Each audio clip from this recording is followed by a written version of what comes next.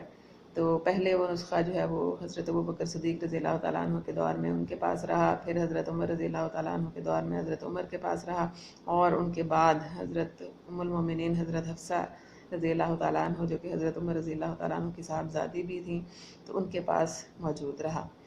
حضرت علی رضی اللہ تعالیٰ عنہ فرماتے ہیں کہ اللہ تعالیٰ حضرت ابوبکر رضی اللہ تعالیٰ عنہ پر رحم فرمائے، وہ پہلے شخص تھے جنہوں نے قرآن کو کتابی صورت میں جمع کیا. تیسرا دور جو کہلاتا ہے کمپائلیشن آف قرآن کا، وہ عہد عثمانی ہے، یعنی حضرت عثمان رضی اللہ تعالیٰ عنہ کا دور، جو کہ تیسرے خلیفہ تھے مسلمانوں کے. آپ کو ہم سب کو معلوم ہے کہ حضرت ابوبکر صدیق رضی اللہ تعالیٰ عنہ دوسرے مسلمانوں کے خلیفہ جو تھے وہ حضرت عمر رضی اللہ تعالیٰ عنہ تھے، اور حضرت عمر رضی اللہ تعالیٰ عنہ کے دور میں اسلامی سلطنت جو تھی وہ بہت وسیع ہو گئی تھی، بہت زیادہ فتوحات ہوئی تھیں. فتوحات کے حوالے سے حضرت عمر رضی اللہ تعالیٰ عنہ کا دور جو ہے وہ گولڈن پیریڈ جو ہے وہ کہلاتا ہے. تو اس کے بعد جب تیسرے خلیفہ حضرت عثمان رضی اللہ تعالیٰ عنہ جو ہے وہ خلیفہ بنے، تو اس دور میں بھی جو ہے وہ بہت زیادہ فتوحات ہوئیں. تو اسلام جو تھا وہ بہت زیادہ دور دراز علاقوں تک پھیل گیا تھا. عراق، شام، ایران، مصر، یہ سب علاقے جو تھے وہ مسلمانوں کی سلطنت میں شامل ہو گئے تھے. تو اس طرح سے نہ صرف عرب قومیں جو ہے وہ اسلامی سلطنت میں شامل تھیں، بلکہ بہت سی غیر عرب قومیں بھی جو ہیں وہ اسلام کی سلطنت میں شامل ہو گئی تھیں. تو اس حوالے سے عرب میں بہت سے قبائل جو تھے وہ موجود تھے، ان کی جو ہے وہ بولیوں میں، ان کی زبان میں کچھ نہ کچھ اختلاف موجود تھا. تو قرآن کریم کو پڑھنے کے حوالے سے مختلف قرأت جو تھیں وہ ان میں جو ہے وہ قرآن کریم کو پڑھا جاتا تھا. ہر قبیلے کو اپنی قرأت کے مطابق جو ہے وہ قرآن کریم پڑھنے کی اجازت تھی، لیکن یہ ہے کہ جس طرح سے مطلب مختلف زبانوں کے حوالے سے ان کی قرأت سے ان کے معنی میں فرق نہیں آتا تھا. تو پہلے تو یہ سلسلہ چلتا رہا اسی طرح سے، لیکن جب اسلام کا دائرہ وسیع ہوا تو ایک بار حضرت حذیفہ بن یمان مشہور صحابی ہیں، حضرت عثمان کے دور میں وہ جہاد کے لیے گئے ہوئے تھے. تو وہاں پر عراق اور ایران کی سرحدوں پر جہاد کے لیے گئے، تو وہاں پر انہیں اس چیز کا اندازہ ہوا کہ لوگ جو ہیں وہ قرآن کریم اپنی اپنی قرأت میں جو پڑھتے ہیں تو وہ خود اپنی قرأت کو صحیح اور دوسرے کی قرأت کو غلط قرار دیتے ہیں. تو اس طرح سے آپس میں ان کے جو ہے وہ جھگڑا ہو جاتا ہے، جھگڑا شروع ہو جاتا ہے. وہ اپنی قرأت کو صحیح کہتے ہیں اور دوسرے اپنی قرأت کو صحیح کہتے ہیں. تو یہ مسئلہ جب وہ وہاں پر دیکھ کر آئے تو انہوں نے واپس آ کر حضرت عثمان رضی اللہ تعالیٰ عنہ کے سامنے یہ بات رکھی اور انہوں نے بتایا کہ یہ ایک نازک معاملہ ہے، تو آپ ضرور اس معاملے کے طرف جو ہے وہ توجہ کیجیے. تو پھر حضرت عثمان رضی اللہ تعالیٰ عنہ نے صحابہ کرام کے سامنے یہ معاملہ پیش کیا، تو سب نے اس چیز پر اتفاق کیا کہ قرآن کریم کو ایک ہی قرأت کے اوپر جمع کر دینا چاہیے. تو پھر حضرت عثمان رضی اللہ تعالیٰ عنہ نے کمیٹی بنائی صحابہ کی. حضرت حفصہ سے کے پاس جو نسخہ حضرت ابوبکر صدیق کے دور میں بنایا گیا تھا وہ موجود تھا، ان سے وہ نسخہ منگایا گیا، اور پھر صحابہ کی کمیٹی بنائی گئی اور حضرت زید بن ثابت کو دوبارہ جو ہے وہ یہ ذمہ داری سونپی گئی کہ وہ جو ہے وہ اس مسئلے کو حل کریں.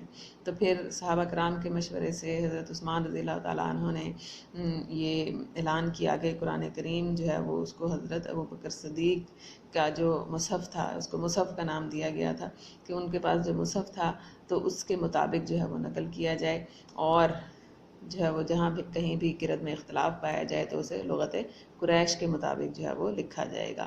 تو اسی طرح سے جو ہے وہ پھر قرآن کو جو ہے وہ قرأت قریش کے اوپر جو ہے وہ جمع کیا گیا. اور پھر جب قرۃ قریش پر جو ایک نسخہ پورا تیار ہوا، تو اسی کی جو ہے وہ نقل کروا کر، اسی کی کاپیز کروا کے تمام جو ہے وہ اسلامی ممالک میں پہنچا دیا گیا، اور اس کے علاوہ جتنے بھی مختلف قرات کے نسخے تھے ان کو تلف کر دیا گیا، تاکہ یہ جو مسئلہ ہے یہ جڑ سے ہی ختم ہو جائے۔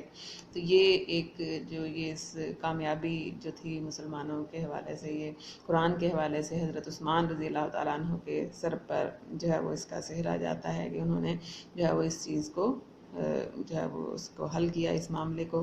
تو اسی وجہ سے حضرت عثمان رضی اللہ تعالیٰ عنہ کو جامع القرآن کا جو ہے وہ لقب دیا جاتا ہے، ان سے جامع القرآن کے لقب سے انہیں یاد کیا جاتا ہے۔